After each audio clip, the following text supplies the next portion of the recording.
इतवार है। यहाँ से हम सभी 49वीं गाथा जो हमने कल प्रवचन में सुनी थी उसका हम यहाँ से एक बार पाठ करेंगे। हाँ, सभी और बैठ जाए अपने स्थान उसके पर। पश्चात आज 35वें कलश पर हम आदरणीय भाई साहब का मार्मिक प्रवचन सुनेंगे। अभी हम सभी यहाँ से, आप सभी अपने स्थान पर बैठ जावें, ग्रंथ ले लेवें। 49वीं गाथा का हम यहाँ से पाठ करेंगे।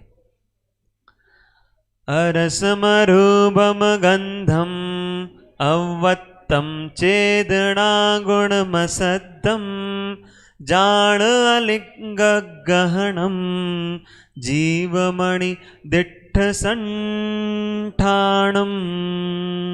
चैतन्य गुणमय आत्मा अव्यक्त अरस रूप है, जानो अलिंग ग्रहण से यह अनिर्दिष्ट अशब्द है। 35वां कलश, पृष्ठ क्रमांक 104, समय सार जी परमागम में पृष्ठ क्रमांक 104। सकलमपि विहायान्नाय चिच्छक्तिरिक्तं स्फुटतरमवगाय स्वं च चिच्छक्तिमात्रम्। इमममुपरिचरन्तं चारु विश्वस्य साक्षात् कलयतु परमात्मान्मात्यमन्त्यनन्तम्। चिच्छक्ति सर्वस्वजन, अच्छा, चैतन्य शक्ति से रहित पर भाव सब परिहार कर, चैतन्य शक्ति से सहित निज भाव नित अवगाह कर। है श्रेष्ठ समझो विश्व में सुंदर सहज शुद्धात्मा, अब उसी का अनुभव करो तुम स्वयं हे भव्यात्मा। चिच्छक्ति व्याप्त सर्वस्व सारो जीव यानयम्, अतोतिरिक्ताः सर्वेऽपि भावाः पुद्गलिका अमी। चित शक्ति सर्वस्व जिन केवल वे हैं जीव, उन्हें छोड़कर और सब पुद्गलमयी अजीब, उन्हें छोड़कर और सब पुद्गलमयी अजीब। और अब यहाँ पर 35वें कलश पर आदरणीय भाई साहब का मार्मिक व्याख्यान हम सभी यहाँ से सुनेंगे। कल हमने 49वीं गाथा पर जो मार्मिक प्रवचन सुना था उसी के भाव को अमृत चंद्राचार्य के शब्दों में हम यहाँ से सुनेंगे। आप सभी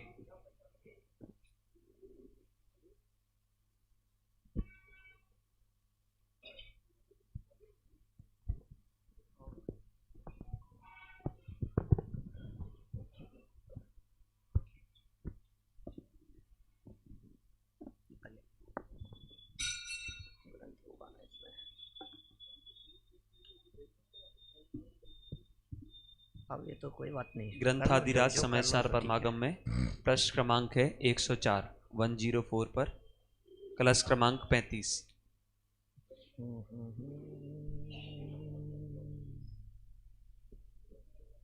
समय सार ग्रंथादिराज विराजमान है। शुरू करते हैं अपनी चर्चा को।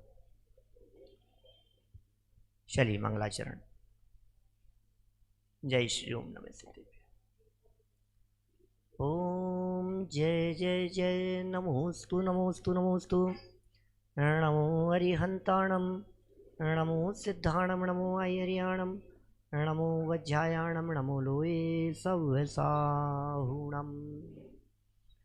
वंदे तु सव्यसिद्धे ध्रुवमचलमणो वमं गदिं पते।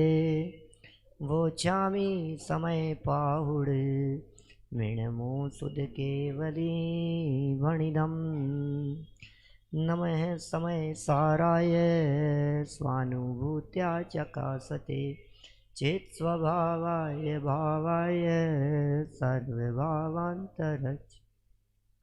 जिन स्वानुभूति से खिरी मम स्वानुभूति मधिगिरि श्री विमल धारा जैन श्रुत आनंद अमृत से भरी समता प्रवाह बहावती रागादि विकल्प तोरी के माँ सरस्वती प्रतिभा वंदन दृष्टि निज में जोड़ी के दृष्टि निज में जोड़ी के। इस सरस्वती माँ के प्रति भाव वंदन होता है जब दृष्टि निज में ही जुड़ती है, और दृष्टि निज में जुड़े उसके लिए निज को जानना होगा। निज कैसा है, निज का क्या स्वरूप है, उसे यहाँ 49वीं गाथा के माध्यम से समझाया। 49वीं गाथा में इस बात को अपेक्षित विस्तार से हम बहुत दिनों से समझ रहे थे, और अब उसी 49वीं गाथा का समापन करते हुए ये बात कुछ और कहते हैं। 111 नंबर के पेज पर 35 नंबर का यह कलश है। माने जो 49वीं गाथा में जीव का स्वरूप बतलाया, परमार्थ जीव का स्वरूप बतलाया कि ये जीव परमार्थ से कैसा है, माने वास्तव परमार्थ से जीव कैसा है, इसको यदि हम दूसरे शब्दों में कहें तो हम ये कह सकते हैं परमार्थ से मेरा स्वरूप कैसा है, माने परमार्थ से मैं कैसा हूँ, हकीकत में असलियत में मेरा मूल स्वरूप क्या है, इसे आचार्य देव ने 49 नंबर की गाथा में समझाया है।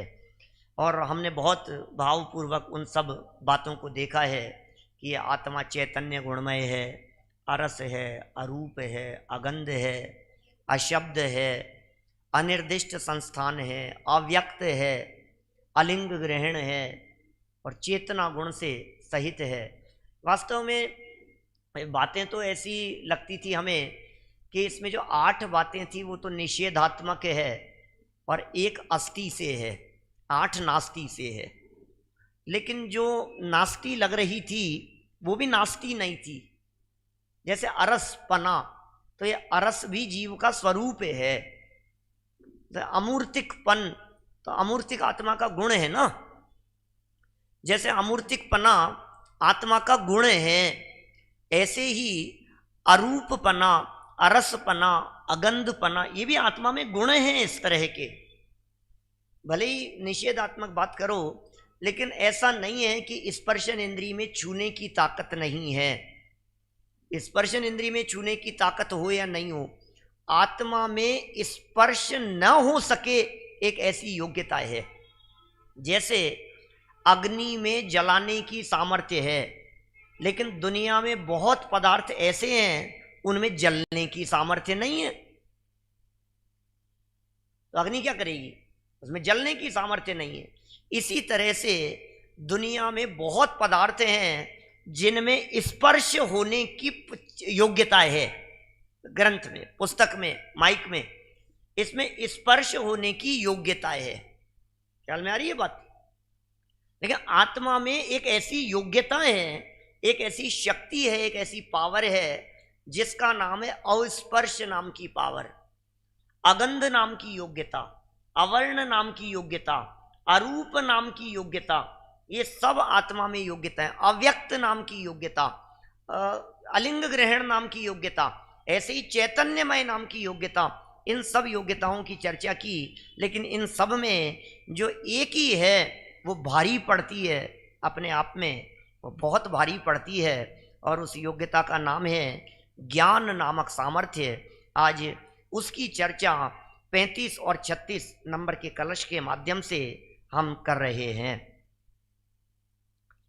111 पेज और ऊपर लिखा है 35 नंबर का कलश, और उस कलश के भी पहले 2 लाइनें उत्थानिका में दी है। अब 49वीं गाथा में कहे गए भगवान आत्मा के अनुभव की प्रेरणा देते हुए आचार्य अमृतचंद्र कलश रूप काव्य लिखते हैं। ओह, अनुभव की प्रेरणा दे रहे हैं। अनुभव करो, अनुभव। भैया साहब जान लिया हमने, 49वीं गाथा बहुत अच्छी समझाई, सारी बातें समझ में आ गई। अरे समझने से काम नहीं चलेगा। खीर मक्खन बड़े के संबंध में कितने व्याख्यान किए जाएं कि उसका स्वाद आ जाए। लड्डू के बारे में कितना वर्णन किया जाए, कितने पुराण लिखे जाएं। लड्डू पर कोई व्यक्ति पीएचडी कर लेवे तो उसको स्वाद आएगा कि नहीं आएगा लड्डू का? अरे लड्डू पर पीएचडी करने से लड्डू का स्वाद नहीं आता क्या? डोसे पर पीएचडी करने से डोसे का स्वाद नहीं आता क्या? अरे उसका तो स्वाद लेना पड़ता है। और इसलिए कह रहे हैं, बोले जितनी बातें अभी आपने 9 लक्षणों से इस भगवान आत्मा को जाना, 9 लक्षणों से जाना, बोले जानने के बाद भी ये 9 पने का विकल्प खड़ा है। आत्मा कैसा है? बोले अरस है। बोले विकल्प है, ये अरूप अगंध अस्पर्शी है, ये विकल्प है आत्मा के बारे में। बोले आत्मा चैतन्य गुण वाला है। बोले ये विकल्प है, तुम तो अनुभव करो, सर्व विकल्पों को छोड़ो। जब स्वाद लिया जाता है तो बोला नहीं जाता, जब बोला जाता है तब स्वाद नहीं आता, जब विकल्प होते हैं तब अनुभूति नहीं होती, और जब अनुभूति होती है तो विकल्प नहीं होते। ये विकल्पातीत अनुभूति की प्रेरणा देने वाला ये कलश है, मालिनी छंद है। और फिर नीचे पद्यानुवाद पढ़ेंगे। पहले संस्कृत का कलश पढ़ते हैं यहाँ से। सकलमपि विहाया नायचिच्छक्तिरिक्तं स्फुटतरमवगाह्य स्वं च शक्तिमात्रम् इममुपरि चरन्तं चारुविश्वस्य साक्षात् कलयतु परमात्मात्मानमात्मन्यनन्तम् चैतन्य शक्ति से रहित पर भाव सब परिहार कर, चैतन्य शक्ति से सहित निज भाव नित अवगाह कर। हे श्रेष्ठतम जो विश्व में सुंदर सहज शुद्धात्मा, अब उसी का अनुभव करो तुम स्वयं हे भव्यात्मा, तुम स्वयं हे भव्यात्मा। क्या लिख रहे हैं? चैतन्य शक्ति से रहित किसका करूं परिहार मैं? किसका? सब प्रभावों का परिहार कर दो। जिसमें चेतना शक्ति नहीं है, जिसमें चैतन्य नहीं, वहां मेरा स्वरूप नहीं। जहां मेरा ज्ञान नहीं, वहां मेरा स्वरूप नहीं। चैतन्य शक्ति से रहित समस्त प्रभावों का परिहार करो और निज चैतन्य शक्ति से सहित निज भाव में अवगाह करो। भैया छोड़ दो ये सब, जहां उलझे हो, जहां फंसे हो, सबको छोड़कर चैतन्य शक्ति में स्नान करो, चैतन्य शक्ति में अवगाह करो। अब तो चेतन निज में आओ, अंतरात्मा बुला रही है। चेतो चेतन निज में आओ। अब तो समस्त पर पदार्थों से हटकर हे चेतन अपने निज में आ जाओ, निज चैतन्य शक्ति में अवगाह करो। ये शक्ति है। हमें पुद्गलों की शक्ति दिखाई देती है, हमें जड़ की शक्ति दिखाई देती है, हमें परद्रव्यों की शक्ति दिखाई देती है, हमें न मालूम किस किस की पावर दिखाई देती है, हमें मंत्री जी की, अध्यक्ष जी की, और हमें कहाँ कहाँ मिनिस्टरों की पावर दिखाई देती है। अरे आपको पता नहीं है मोदी जी की पावर, आपको पता नहीं है। कोई कहता है मोदी जी की पावर, कोई कहता है योगी जी की पावर। यहाँ तो चैतन्य की पावर की चर्चा चल रही है। हमें पुद्गलों की पावर दिखाई देती है, हमें सबकी शक्तियां दिखाई देती है, लेकिन अंदर में एक शक्तिमान तत्व बैठा हुआ है। कौन शक्तिमान? वो मुकेश खन्ना नहीं, कौन शक्तिमान तत्व है? ये शक्तिमान तत्व है जिसे दुनिया हिला नहीं सकती, जिसे विचलित नहीं कर सकती। ये स्वयं वो तत्व बैठा हुआ है जिसे कोई विचलित नहीं कर सकता। ऐसा अविचलित तत्व, अरे कितने पाप कर्म के उदय आ जावे, लेकिन मेरा स्वभाव सदा काल कायम रहता है। कर्मों के कितने आंधी तूफान चले, लेकिन कर्मों के चलने वाले उन आंधी तूफानों में ये ध्रुव कायम रहता है अपनी सत्ता के साथ। ये ऐसा चैतन्य तत्व, ये चैतन्य शक्ति से संपन्न कोई और नहीं है, ये मैं हूं। कर लो कितनी भी चेष्टा इसे मिटाने की, लेकिन आज तक कोई मिटाने में समर्थ नहीं हो सका। तीव्र मिथ्यात्व कर्म का उदय, दर्शन मोहनी कर्म का ऐसा तीव्र उदय, 70 कोड़ा कोड़ी सागर तक बेचैत कर देने वाला, लेकिन उसके बावजूद भी उसकी सामर्थ्य नहीं। अरे ये हालत तो तब थी जब मैं सोया हुआ था, मैं जागृत हो गया और वो मिथ्यात्व को ढूंढते रह जाऊंगे। कहाँ है मिथ्यात्व का नामो निशान नहीं रहेगा। अपनी शक्ति को पहचानने की चर्चा चल रही है। हमने आज तक अपनी उस चैतन्य शक्ति को नहीं पहचाना, इसलिए पर के अधीन हो रहे हैं, परतंत्र हो रहे हैं। मैं इतना शक्तिमान तत्व हूं कि मैं मरता नहीं हूं, मेरा कुछ बिगड़ता नहीं है। किसी बाहरी शक्ति की ऐसी ताकत नहीं है जो मेरे नाम मात्र को भी, बाल मात्र को भी बांका कर सके। एक बाल बांका करने की ताकत नहीं है किसी में। कोई मुझे टच नहीं कर सकता, मार देगा ये तो बहुत दूर की बात है। कोई मेरा बिगाड़ देगा ये तो बहुत दूर की बात है, क्योंकि पीछे गाथा में इस बात को बहुत सरल शब्दों में स्पष्ट कर दिया, मैं तो अस्पर्शी हूं। छू के दिखाए कोई मुझे, हिम्मत हो तो छू के दिखा। ऐसे ऐसे बोलते हैं ना कभी कभी, झगड़े में विवाद में लड़ते समय, तेरी हिम्मत हो तो हाथ लगा के दिखा, छू के दिखा मेरे को, है हिम्मत तेरे में ऐसी। ऐसे ऐसे जैसे दादागिरी से बोलता है ये व्यक्ति। अरे तुझे अपने स्वरूप की खबर हो तो सच में ये कर्म परमाणु तुझे नहीं छूते, ये पाप कर्म तुझे नहीं छूता। पार्श्वनाथ स्वामी के ऊपर जब पत्थर बरस रहे थे कमठ के द्वारा, तो उनका क्या बिगड़ रहा था? क्या उनका कुछ बिगड़ रहा था क्या? कि नहीं। बहुत सारे लोग ये कहते हैं पंडित जी आपको पता नहीं है, तीर्थंकर के जीव होते हैं ना, उनके ऊपर ऐसे पत्थर ऐसे आते हैं, ऐसे टच नहीं करते, ऐसे बाहर से निकल जाते हैं, इसलिए उनके कुछ नहीं होता।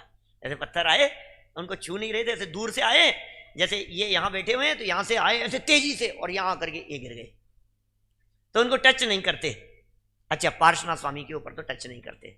तो गज कुमार स्वामी के माथे पर सिगड़ी तो जल रही थी ना, क्या उनको तो जला रही थी, या उनके भी दूर थी, 3 इंच ऊपर ऐसे सिगड़ी कितने ऊपर जल रही थी? 3 इंच ऊपर। जैसे तीर्थंकर परमात्मा या अनंत भगवान कमल से 4 अंगुल ऊपर विराजमान होते हैं, ऐसे सिगड़ी कितने ऊपर विराजमान थी? 4 अंगुल ऊपर।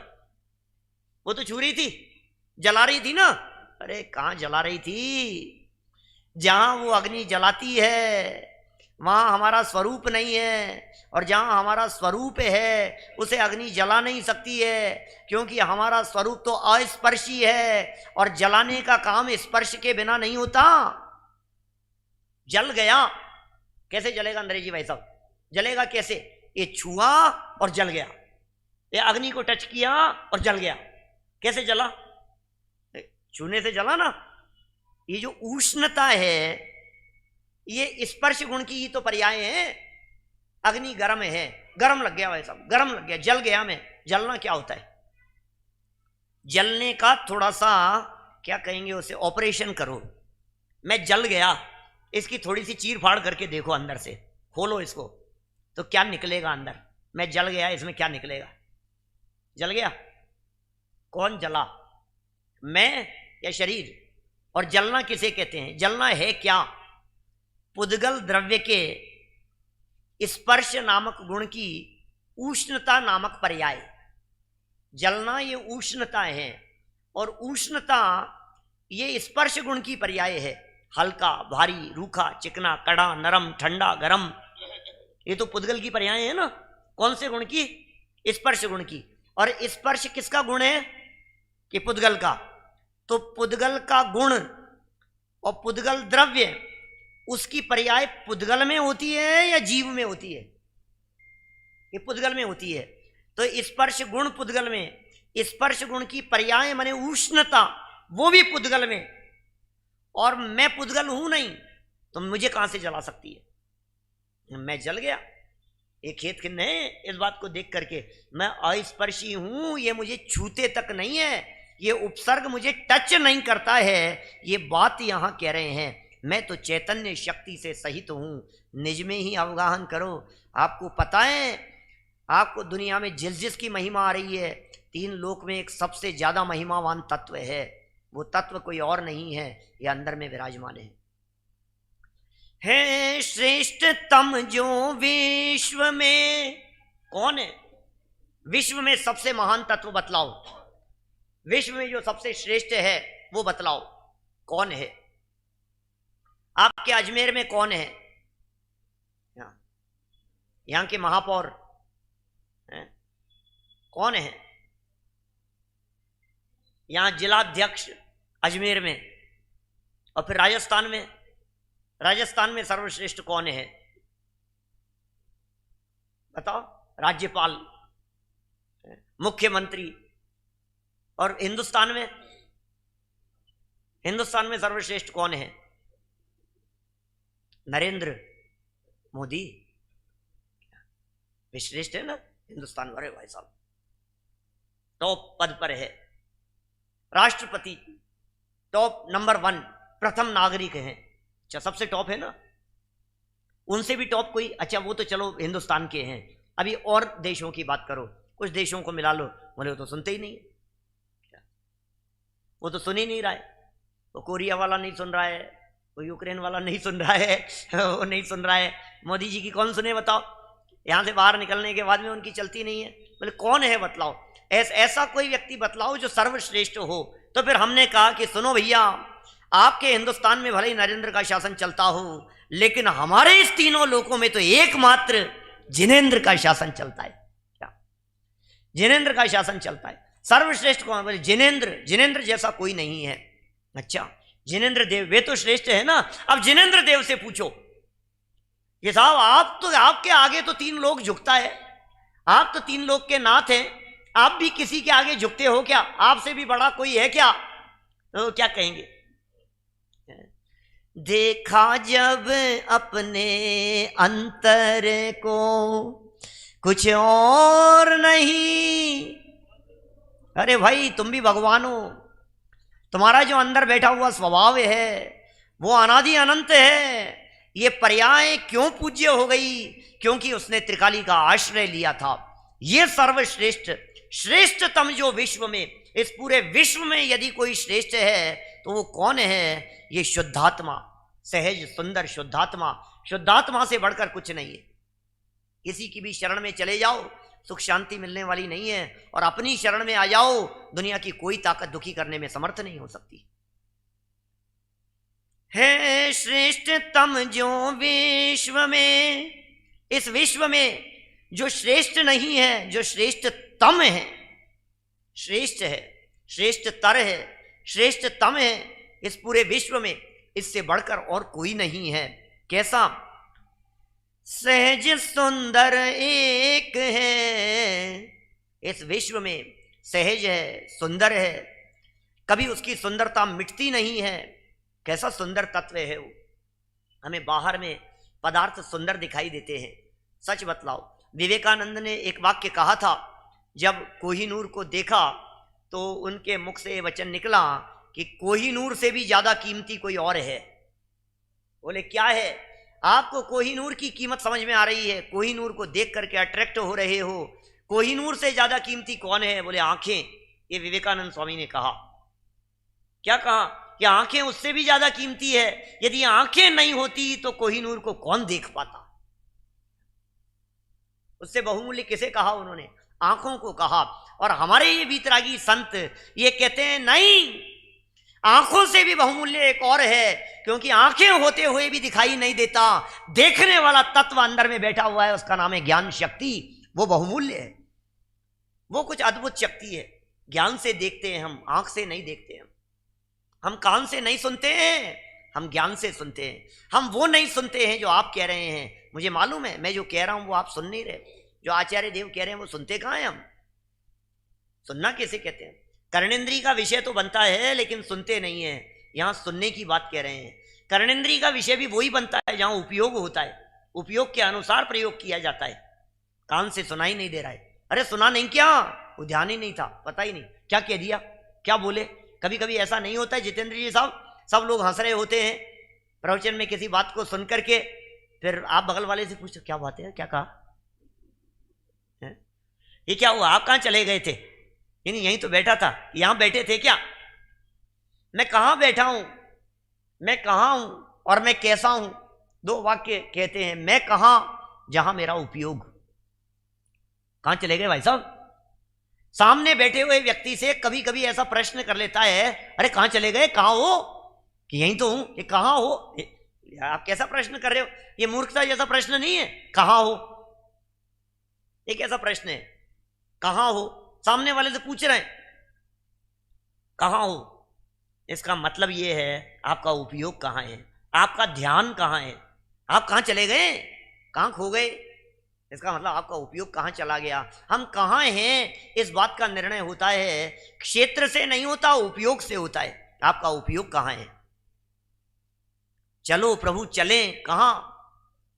सिद्धों की शरण में चलो, अरहंतों की शरण में चलो, चलो हम आपको ले चलते हैं कहां?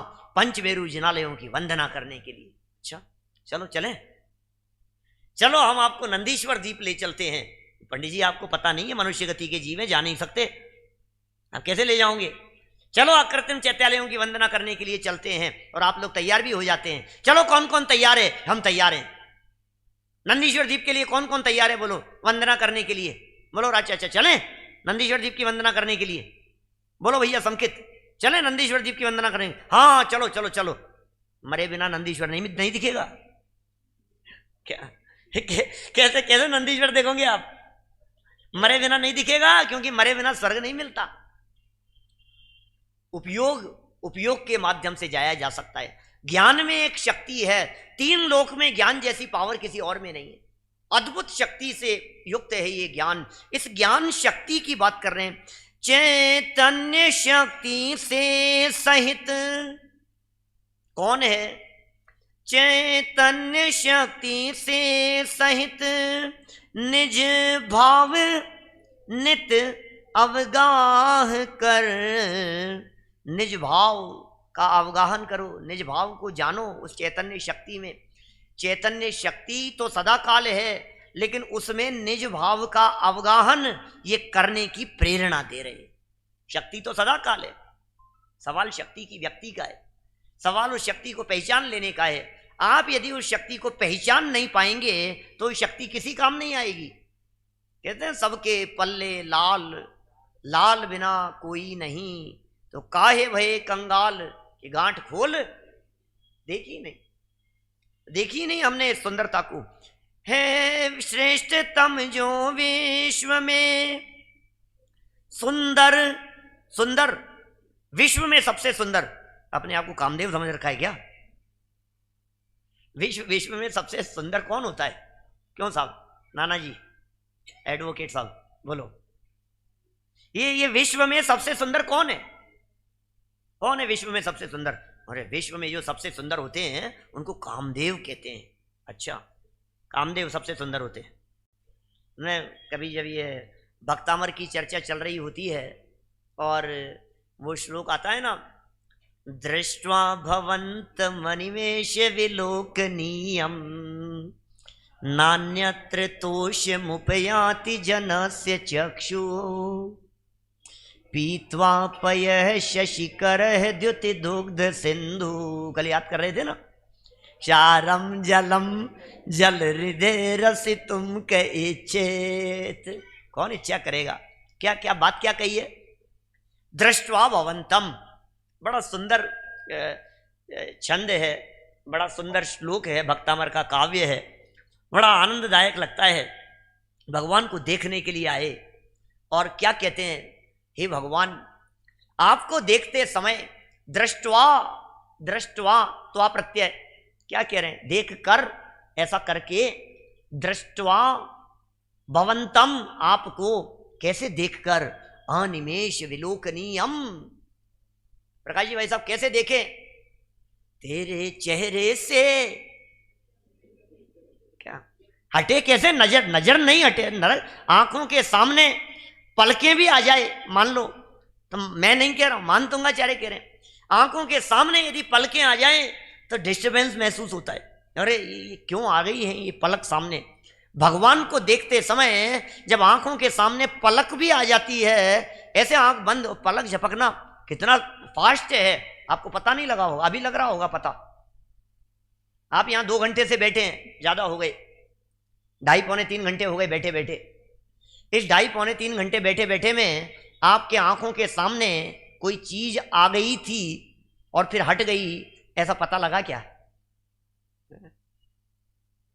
जब आप देख रहे हैं आपके फीलिंग में आ रहा है, आंख बंद हुई और खुल गई, बंद हुई और खुल गई, पलकें बंद हुई और, लेकिन अब कहने के बाद तो सबके पकड़ में आ रहा है कि बंद होकर के खुल रही है, ऐसे नहीं पकड़ में आ रहा था। अब मानतुंगाचार्य कह रहे हैं, दृष्ट्वा भवन्तम अनिमेष विलोकनीयम न अन्यत्र नान्यत्र न अन्यत्र तोषमुपयाति।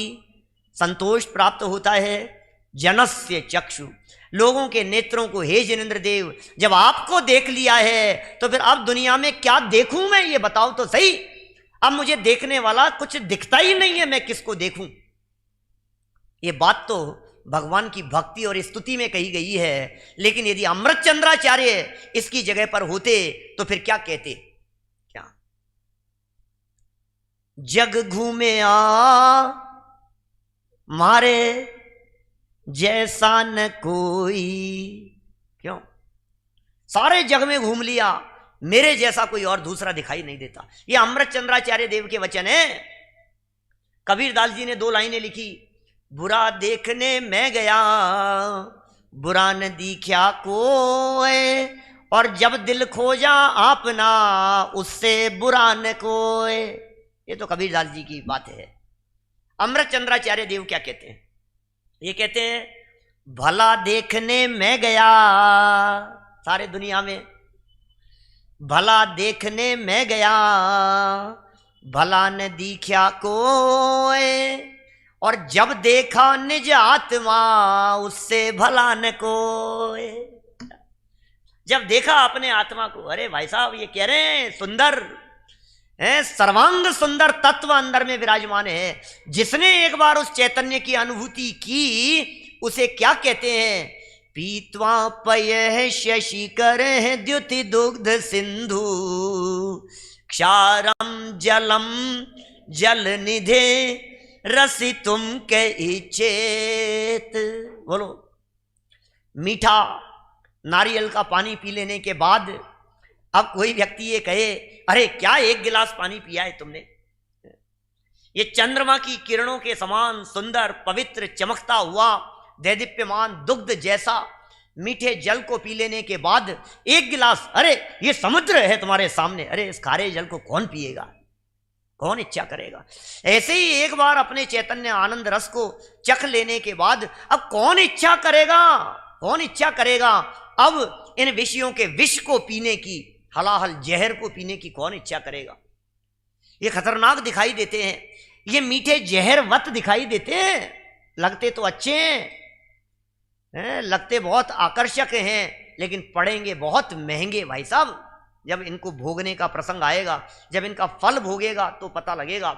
इसलिए कितना सुंदर कह दिया है, अपने अंतर को देखो, इससे सुंदर कोई दूसरा तत्व नहीं है। समस्या ये है कि जब तक आत्मा को नहीं देखा तब तक इसे ये सुंदर दिखता है, ये सुंदर दिखता है, ये सुंदर दिखता है, और ये कर्म रूपी बैरी इस ताक में रहते हैं, ये देख नहीं ले वे आत्मा को। यदि इसने आत्मा को देख लिया तो हमें छोड़ के भागना पड़ेगा इसका घर, ऐसी स्थिति है। बहुत पहले एक कहानी सुनाया करता था, 90 के दशक की बात कर रहा हूं, बहुत सालों से नहीं सुनाई। क्या मैंने एक सेठ जी, बीच में कभी सुनाई क्या मुझे याद तो नहीं आ रही। एक सेठ जी, बहुत संपदा थी, एक ही बेटा था, इकलौता बेटा, धन संपदा की कमी नहीं थी, वैभव की कमी नहीं थी, लेकिन एक खोटी आदत थी, वो वेश्या सेवन करता था। रोज जाता था, धन लुटाया था, तो पैसे की कोई कमी नहीं थी। बाकी सरल सज्जन था ऐसे, बाकी सज्जनता में कोई कमी नहीं है उसके, ईमानदार, सब बातें उसमें मतलब सत्य बोलने वाला, ईमानदारी से चलने वाला, लेकिन खोटी आदत थी जो थी। और सेठ जी बहुत परेशान थे और उम्र थी 22-25 साल की। और बहुत समझाने का प्रयास किया लेकिन वो तो नहीं समझे, तो बहुत परेशान थे। और सेठ जी ने अपने जो जानने वाले मिलने वाले सब मित्र मंडली थी, दोस्त लोग थे, सबसे कहा कि भाई इसका कुछ क्या करूं, इसको कैसे समझाऊं मैं। बोले सेठ जी कुछ नहीं, आप तो एक काम करो, इसकी शादी कर दो, आप इसकी शादी कर दो, बहुत सुंदर अच्छी से अच्छी लड़की देखो और इसकी शादी हो जाएगी तो फिर ये सब छूट छाट जाएगा, कुछ दम नहीं है इसमें। तो बोले क्या करें, कोई अच्छी लड़की देखो, तलाशो। बहुत अच्छी लड़की तलाशी गई, इतनी सुंदर कन्या जिससे सुंदर कोई उनके नगर में आसपास में कहीं दूर दूर तक नहीं थी, उनके पूरे प्रांत में देश में नहीं थी, ऐसा समझ लो आप। इतनी सुंदर कन्या को तलाशा गया और विवाह संबंध कर दिया गया। जब संबंध नक्की हो रहा था और ये चर्चाएं चल रही थी तो खबर लग गई उसको भी। क्या? और जब उसे खबर लग गई तो ये तो रोज का व्यक्ति छूट जाएगा। दौलत राम जी ने लिखा ना, नगर नारी को प्यार यथा, वो उसका प्यार तो व्यक्ति से तो है नहीं, वो तो पैसे से प्यार है। और ये तो सेठ जी का बच्चा और ये तो चला जाएगा, तो वो क्या करें। वो तो जब वो आया तो बोले मैंने सुना है ऐसा ऐसा, और उस हाल बेहाल करके वो तो जैसे केकई जैसे गहने फैला रखे हैं और ऐसे ऐसे नाटक चालू कर दिए उसको फंसाने के लिए जाल में। तो बोले क्या हुआ क्या हुआ, बात क्या है। बोले नहीं नहीं, मैं सुबह आज सो करके उठी तो पहले तो मेरे को सपना आया एक, और सपने में कुछ ऐसा बहुत खराब तुम्हारे बारे में कोई ऐसे अपशकुन जैसा दिखाई दिया। और फिर जब मैं सुबह उठ करके बाहर बाजार जा रही थी तो एक ज्योतिषी जी मिले और उन्होंने ये कह दिया मेरे से कि वो जो तुम्हारे पास आता है ना सेठ जी का बेटा, क्या वो सेठ जी के बेटे की शादी होने वाली है, और उसने यदि अपनी पत्नी का मुंह देख लिया तो उसकी आंखें फूट जाएगी, वो अंधा हो जाएगा। मुझे तुम्हारी बहुत चिंता है। क्या करना है बोलो। मुझे तो इतनी चिंता है। बोले तुम्हारी आंखें फूट जाएगी, तुम चाहते हो क्या कि तुम्हारी आंखें फूट जाए। कि नहीं नहीं, तो मैं भी नहीं चाहता। क्या करें, क्या उपाय हो सकता है, तो बहुत मैं तो कुछ समझ में नहीं आ रहा मेरे को, तो मैं बहुत परेशान हूं। तो उसने कहा इसमें चिंता की क्या बात है, मैं देखूंगा नहीं उसको, उसमें क्या है, आंख पे पट्टी बांध लूंगा मैं। शादी हो गई, उसने आंख पे पट्टी बांध ली, पट्टी बांध रखी थी, अपनी पत्नी का मुख नहीं देखा।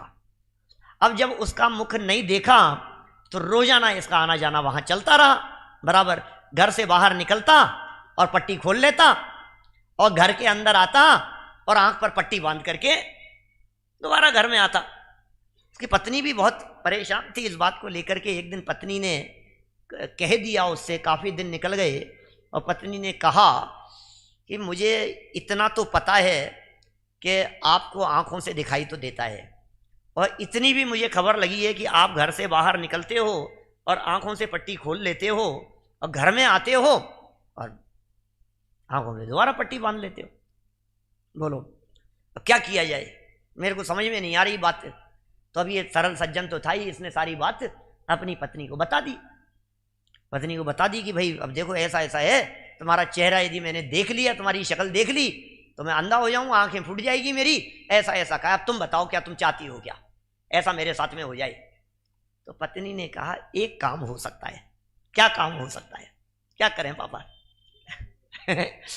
उसने कहा एक काम करो, तुम एक आंख खोल करके देखो, यदि वो फूट जाए तो दूसरी मत खोलना, काम तो चलता ही रहेगा। इतनी रिस्क तो ली जा सकती है। बोले हाँ इतनी रिस्क तो ली जा सकती है। और फिर क्या हुआ होगा जितेंद्र जी साहब, एक आंख खोली और जब एक आंख खोल करके देखा तो फिर क्या हुआ, ये देखा तो देखता ही रह गया। अरे क्या, और जब एक नहीं फूटी फिर तो दोनों आंखों से बोले अब दूसरा कोई देखने लायक दिखाई नहीं देता। यही कह रहे हैं भाई, तू एक बार ही सही, फूटी आंख से ही सही, एक आंख से ही सही, इस जगत से दृष्टि हटाकर अपने ज्ञायक भगवान आत्मा को देख तो सही। जब एक बार भी यदि अपने आत्म तत्व को देख लेवे, अपने इस चैतन्य के सौंदर्य को देख लेवे, तो फिर उसका कहीं दुनिया में मन नहीं लगता। फिर उसे दुनिया की कोई चीज आकर्षित ही नहीं कर सकती है।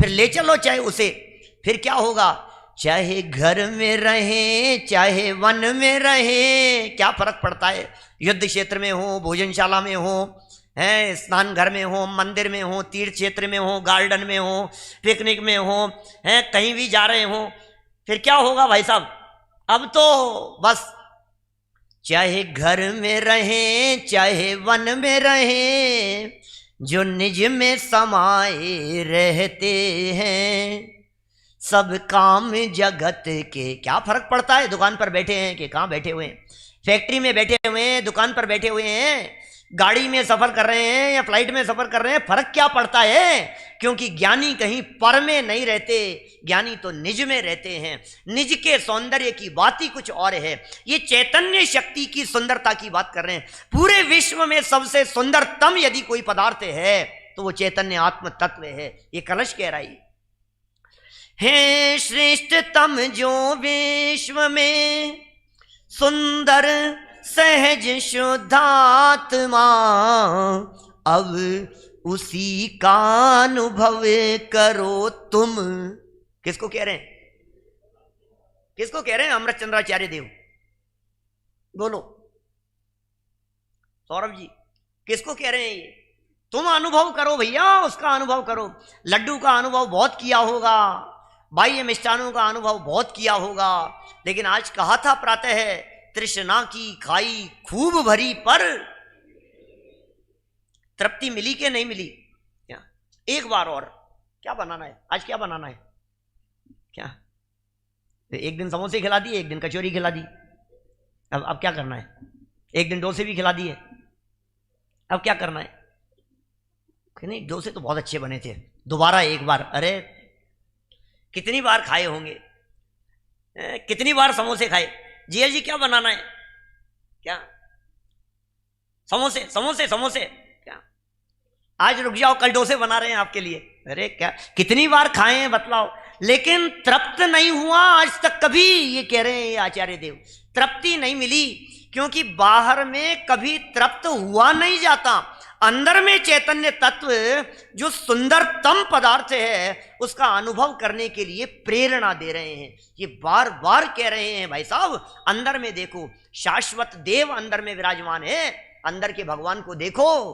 बाहर के भगवान के दर्शन बहुत बार किए हैं, अंदर में एक परमात्मा बैठा हुआ है उसके दर्शन नहीं किए, कितनों के दर्शन किए, कितनी बार दर्शन नहीं किए हैं आज तक बतलाओ, कितने तीर्थंकर के दर्शन किए हैं आपने, साहब क्या बात कर रहे हो, 24 तीर्थंकरों के किए, अब क्या बात कर रहे हो, ये कोई प्रश्न पूछने का, नहीं और इससे जा रहे 24 क्या, हमने विद्यमान 20 तीर्थंकरों के भी किए हैं, फिर और मिलते हैं वो कहते हैं अरे नहीं पंडित जी कहाँ 24 और 20 की बात कर रहे हो, हमने तो त्रिकाल 24 के दर्शन किए हैं, क्या पपौरा जी में चले गए, वहां चले गए, क्षेत्रों पर चले गए, त्रिकाल 24 के दर्शन किए हमने, अच्छा त्रिकाल 24 के। फिर एक और महापुरुष मिलता है वो कहता है अरे त्रिकाल नहीं, हमने तो शिखर जी में 30-24 के दर्शन किए। अरे किस किस के दर्शन किए, अपने आप के किए कि नहीं, बस नहीं वो तो नहीं किए, बोले बैठा रहे 30-24 के दर्शन करने से कल्याण होने वाला नहीं है, तीर्थंकरों को देखने से तिरने वाला नहीं है, नाम उनका तीर्थंकर है, लेकिन तीर्थंकरों को देखने से नहीं तिरा जाता है, रत्नत्रय तीर्थ से तिरा जाता है, असली तीर्थ तो ये चैतन्य है, इसके अवलंबन से तिरा जाता है भाई साहब। तीर्थ किसे कहते हैं, तीर्यते जायते अनेन इति तीर्थम, ये तीर्थ की व्युत्पत्ति कही है, जहां से तिरा जाए उसे तीर्थ कहते हैं, जहां से तिरा जाए उसे तीर्थ कहते हैं। शम्य शिखर जी तीर्थ है क्या, कह रहे वो क्या तीर्थ है, कितनी बार जाकर के आ गए हम, कितनी वंदनाएं कर ली, आज तक तो हुई नहीं मुक्ति हमारे को, सोचा था इतने मुनि मोक्ष गए हम भी वहां जाएंगे तो हमारा भी हो जाएगा, इतने कूड़ा कूड़ी मोक्ष गए हम भी जाएंगे तो हमें भी हो जाएगा, बोले नहीं होगा, क्योंकि तीर्थ शिखर जी नहीं है, तीर्थ चैतन्य है, जो चैतन्य रूपी तीर्थ का अवलंबन लेते हैं उन्हें निर्वाण की प्राप्ति होती है। इसलिए अंदर में देखने की बात यहां कर रहे हैं भाई साहब, कुछ मत देखो, अपने आत्मा को देखो, देखो जरा उसी का अनुभव करो, तुम स्वयं अनुभव करो, कोई दूसरा नहीं कराएगा आपको।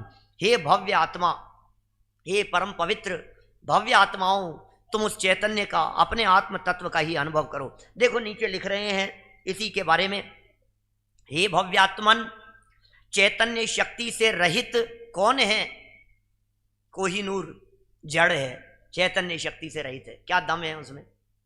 चैतन्य शक्ति से रहित कौन है? Bullet train.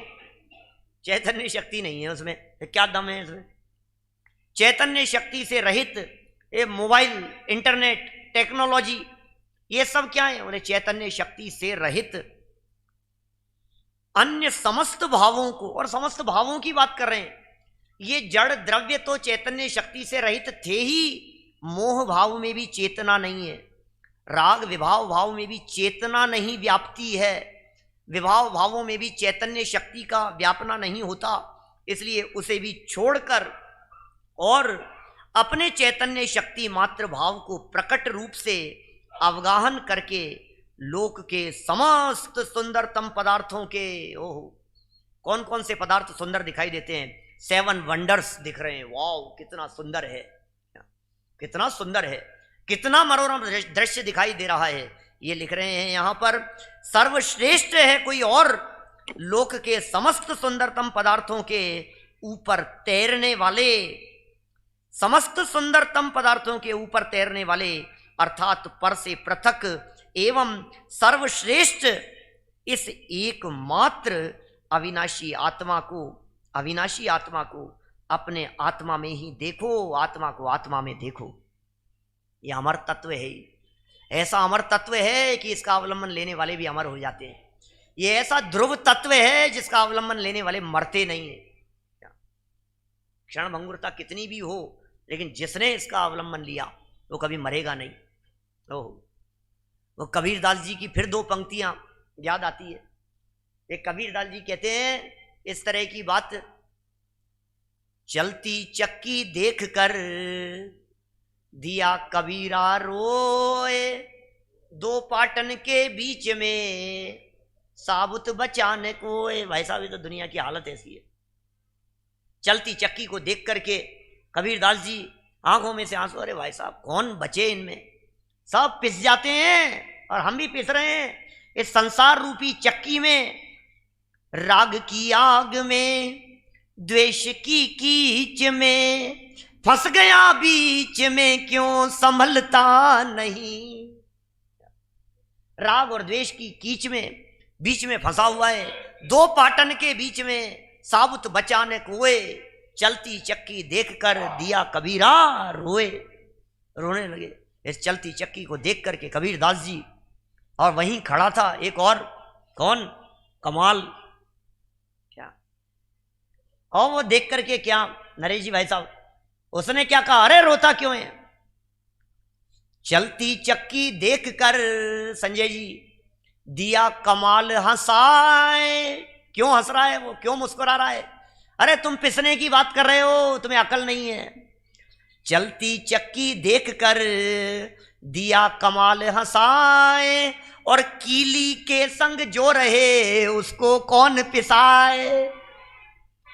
चक्की चल रही है क्या, और 2 पाटों के बीच में सब पिस रहे हैं, और जिन गेहूं के दानों ने उस कीली का आश्रय लिया हुआ है बीच में, उसे कौन पीसने में समर्थ हो सकता है? उस चलती हुई चक्की में ये चलती चक्की पर्याय हैं, और ध्रुव तत्व वो कीले की तरह है। जिसने उन पाटों का आश्रय लिया वो तो पिस जाएगा, और जिसने बीच में मौजूद उस ध्रुव कीली का आश्रय लिया, माने त्रिकाली का आश्रय लिया, उसको पीसने में कौन समर्थ हो सकता है? उसको कौन पिसाए? उसे कौन दुखी कर सकता है? ध्रुव का अवलंबन लेने वाली पर्याय भी अपने आप को ध्रुव अनुभव करती है। उस पर्याय के वचन होते हैं, मैं पर्याय नहीं हूं, मैं त्रिकाली हूं, मैं विनश्वर नहीं हूं, मैं अविनाशी हूं, मैं क्षणिक नहीं हूं, मैं परमानेंट हूं। ये उस पर्याय के वचन होते हैं। उस पर्याय ने अवलंबन लिया है उस ध्रुव का। ये ध्रुव के अवलंबन की प्रेरणा दे रहे हैं। तुम आत्मा हो, आत्मा का अवलंबन लो। अपने आप को अपने आप के सहारे की जरूरत है, किसी और के सहारे की जरूरत नहीं है। बहुत सहारा खोजा, बहुत आश्रय खोजने लगे, बाहर में तलाशने लगे, इसका आश्रय, इसका आश्रय, इसका आश्रय। जो खोजता पर की शरण वह आत्मा बहिरात्मा। कहां शरण खोज रहे हो आप? अंदर की शरण की बात कर रहे हैं। इस लोक के समस्त सुंदरतम पदार्थों के ऊपर तैरने वाले, अर्थात पर से पृथक एवं सर्वश्रेष्ठ सर्वश्रेष्ठ इस एकमात्र अविनाशी आत्मा को अपने आत्मा में ही देखो। आत्मा को अपने आत्मा में ही देखो, बाहर में नहीं दिखेगा। अपने आप में ही साक्षात्कार करो, साक्षात अनुभव करो, अपने आत्मा का ही साक्षात अनुभव करो। 49वीं गाथा में आत्मा के अरस आदि विशेषणों में अंतिम विशेषण के रूप में चेतना गुण विशेषण आया है। अंतिम विशेषण के रूप में टीका में, आत्मख्याति टीका में 49वीं गाथा में चैतन्य गुणमय आत्मा, और उसे सर्व विवादों को नाश करने वाला बताया गया है। ये बताया गया है कि ये सारे विवादों को नाश करने वाला है। वह चेतना गुण भगवान आत्मा का असाधारण, भाई साहब ये साधारण नहीं है, ये चेतना गुण। आपको उस चैतन्य की शक्ति और पावर की खबर ही नहीं है। लोकालोक ऐसे झलकते हैं उस चैतन्य शक्ति में, सारा लोकालोक झलकने लगे। अनंत भूत, अनंत भविष्य, अनंत वर्तमान द्रव्यों की वर्तमान अनंत अनंत पर्यायें सब कुछ ज्ञान में झलकती है। कोई असाधारण स्वभाव होने से आत्मा की पहचान का चिन्ह है, लक्षण भी है। ज्ञान आत्मा का गुण भी है और लक्षण भी है और स्वभाव भी है और शक्ति भी है। इसकी शक्ति ही कुछ अलग प्रकार की है। कितना भी ज्ञानावरणी कर्म का उदय क्यों नहीं आ जावे, लेकिन इस ज्ञान शक्ति को ज्ञान स्वभाव से रहित नहीं कर सकता। इस कारण वह समस्त विवादों का नाश करने वाला भी है। ये ज्ञान जहां खड़ा हो जाता है वहां सब नष्ट हो जाते हैं। सारे विवाद, सारे झगड़े, सारी परेशानियां, सारी टेंशन, सारी आकुलता सब मिट जाती है। ये सारे विवादों का नाश करने वाला भी है।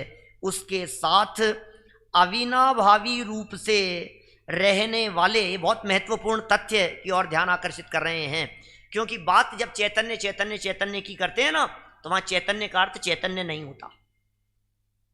ज्ञान शक्ति की चर्चा करते हैं तो उसका अर्थ ज्ञान शक्ति नहीं होता। क्या वहां ज्ञान शक्ति की चर्चा कर रहे हैं तो उसका अर्थ ज्ञान जैसे अनंत गुण वाला आत्मा होता है, ये कह रहे हैं यहां। जैसे हमने इनसे कहा ये बहुत अच्छा गाते हैं, तो हमने इनके कौन से गुण की बात की? गाने के गुण की बात कही। तो इनमें क्या अकेला गाने का ही गुण है? गाने के गुण के अलावा और कुछ नहीं है। एक गुण की चर्चा कर रहे हैं तो गुण नहीं पकड़ा जाता, उस गुण के माध्यम से उस गुणी व्यक्ति को पकड़ा जाता है। हम किसी व्यक्ति की प्रशंसा महिमा गाते समय किसी एक लक्षण से, किसी एक गुण से जब उसकी बात करते हैं तो उस व्यक्ति की पूरे की बात होती है। जब हमने ये कहा कि भैया इसमें जो है ना सब्जी में थोड़ी सी खटाई कम है, तो क्या करो, थोड़ी सी खटाई डाल दो। तो खटाई के नाम पर आप नींबू लाएंगे ना, कि खटास नाम का गुण लाएंगे, खटास नाम की पर्याय लाएंगे। थोड़ा नमक कम लग रहा है, थोड़ा तीखापन कम है, थोड़ा मीठा कम है, तो आप क्या करें? मिठास ले आओ, शुगर मत लाना। जैसे मिठास कहते ही पूरी चीनी शुगर मिश्री पकड़ में आती है, जैसे ही खारापन कहते ही पूरा नमक पकड़ में आता है, ऐसे ही खारेपन से भरी हुई जो नमक डली है, ज्ञान भाव से भरा हुआ त्यों शुद्धात्म है। ये ज्ञान भाव से भरा हुआ है, ये अर्थ किया है नीचे। उसके साथ अविनाभावी, अविनाभावी क्या होता है? अविनाभावी मतलब जिसके बिना वो नहीं रह सके, उसे अविनाभाव कहते हैं। अविनाभाव रूप से रहने वाले अनंत गुण भी अभेद रूप से उसमें समाहित हैं। यहाँ उसे यहाँ चित्त शक्ति मात्र नाम से कहा गया है, उसे ज्ञान मात्र नाम से भी कहा जाता है।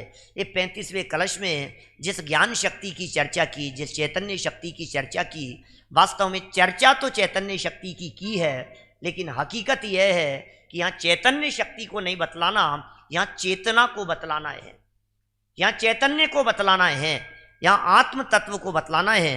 अपनी शक्तियों को पहचान कर ही परमात्मा बना जा सकता है। और आज हमने प्रतिज्ञा ली थी अर्घ चढ़ाते हुए कि प्रभु निज गुण का अर्घ बनाऊंगा।